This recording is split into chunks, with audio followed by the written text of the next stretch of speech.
लोहिया कुछ बोलेंगे? देखिए,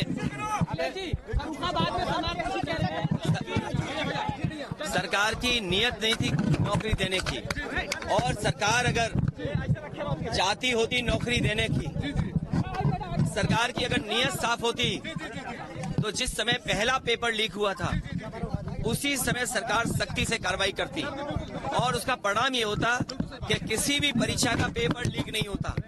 और आज केवल पुलिस भर्ती के पेपर लीक के आरोप नहीं है, बल्कि ARO की जो भर्ती हुई उसमें भी बड़े पैमाने पे छात्र नौजवान धरना दे करके बैठे हैं लोक सेवा आयोग के सामने।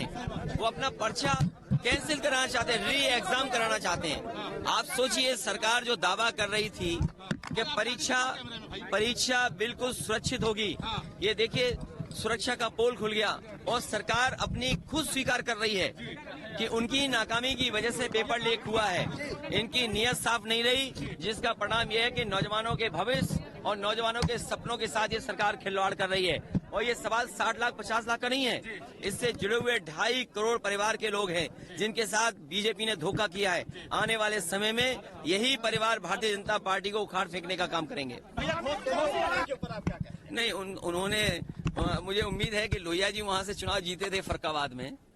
लोहिया जी पहला चुनाव वहीं से जीते थे फरक्काबाद से। हमें उम्मीद है कि वो अपना ट्वीट डिलीट कर देंगे और अलायंस की मदद करेंगे। प्रधानमंत्री ने आपके और कांग्रेस के गठबंधन को छछूंदर बताया।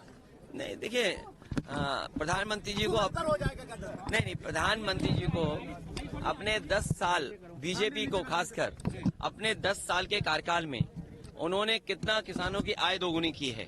आप बहराइच, आपके बगल का श्रावस्ती, आपका बाराबंकी, गोंडा, ये वो जिले हैं जहां पर आम जनता खेती बाड़ी से जुड़ी हुई है।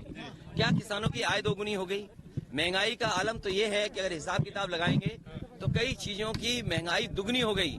दाल की कीमत क्या थी? क्या हमारे नहीं, कोई अंदर बाहर नहीं। ये बताइए, अगर बाहर ही बोलोगे आप तो प्रधानमंत्री जी कहाँ के हैं, हम कहाँ के हैं? तो आप कहोगे बहराइच में ये इटावा वाले क्यों आ गए? अच्छा, ये एक मिनट, ये दिल्ली वाले चैनल यहाँ क्या कर रहे हैं? ये भाई ABP चैनल कहाँ का है? NDTV कहाँ का है? अच्छा, ये कोई बात हुई? ये कोई बात नहीं है। सुनिए, लोकसभा में ये है कि कोई भी भारत का नागरिक और कहीं भी उसका वोट बना हो वो कहीं भी चुनाव लड़ सकता है, क्योंकि लोकसभा के लिए आप चुन रहे हैं। इसलिए ये बाहरी अंदर नहीं, हाँ प्रधानी का होता है बाहर अंदर। एक बार को विधायक में हो सकता है बाहर सीट को लेकर तीन सवाल जो देखिए, जो जाना चाहेगा उसको कोई रोक नहीं सकता। ये लड़ाई बड़ी है, और इतनी बड़ी लड़ाई है कि इस चुनाव के बाद हो सकता है जनता को वोट डालने का अधिकार भी छीन ले सरकार। और अपने पड़ोसी देशों को भी देख लो, आप पड़ोसी देशों को भी देख लो। चीन में कोई वोटिंग नहीं हो रही है, रशिया जैसे देश में कोई वोटिंग नहीं होती, नामात्र के लिए वोटिंग होती है। उनका लीडर ऑपोजिशन भी जेल में मारा गया। और भी मुल्क हैं जहां पर डेमोक्रेसी का क्या हाल है। ये लगातार सरकार, चाहे चुनाव आयोग हो, चाहे कोर्ट हो, चाहे और संस्थाएं, उनको प्रभावित कर रही है।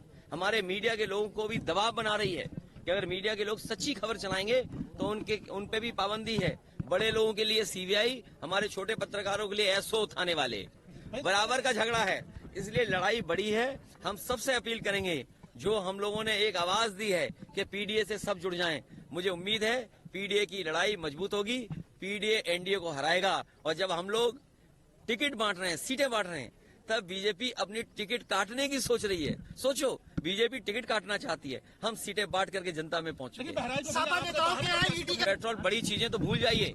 आप बताइए, 2014 से और आज 2024 हो गया है, नमक की कीमत क्या है? क्या नमक की कीमत दुगनी नहीं हो गई?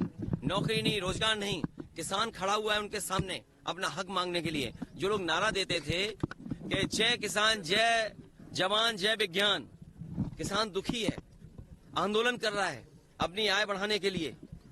नौजवान नौकरी नहीं पा रहा है, अगर पेपर लिख रहा भी है तो उसका लीक हो जा रहा है, उसको लड़ना पड़ रहा है अपने भविष्य को बेहतर बनाने के लिए। और विज्ञान की बात तो केवल इतनी है कि व्हाट्सएप से लोगों को कितना गुमराह कर दें, सोशल मीडिया से कितना गुमराह कर दें, इतना ही इनका विज्ञान